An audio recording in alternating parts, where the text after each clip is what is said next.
खेड्यापाड्यातल्या ऐका ना खेड्यापाड्यातल्या बाया सुपात धान्य देतात बघा, बरोबर आहे का? सुपात धान्य देतात का नाही? हो बोल जा हो. सुपात धान्य मी माझी शपथ हनुमान घेईन बघा, तुम्ही बोल जा मोकळ्या. तुम्ही असे खुनवायला लागलात काय? गाथा पाटे तुमच्या का काय मला कळणच गेलंय. हा असे सुपात धान्य. बाबा धान्य घ्या, ती जात लई बेकार. बाबा कुणाचं घेत नाहीत माय.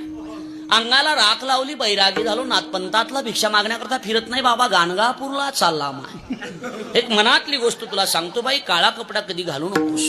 अमावस्येला पौर्णिमेला कमरेमध्ये दुखतं बाई तुझ्या. मन खूप मोठे बाई, पण तुला कोणी समजून घेत नाही माय. आणि बाई लक्षात ठेव, लग्न झाल्यापासून तुझं तुझ्या नवऱ्याचं जमत नाही. बाई म्हणली मनातलं बोलला, मनातलं बोलला. त्या मेल्याचं मोहा अजून जमलं नाही महाराज. मनातलं बोलला तो, मनातलं बोलला. बाबा या चहा घ्या, दूध घ्या. बाबा कुणाचं घेत नाहीत माय. तुला द्यायचंच असेल तर 4-5 किलो तांदूळ दे माय, तांदूळ. बाबा आता नदीक चाललेले.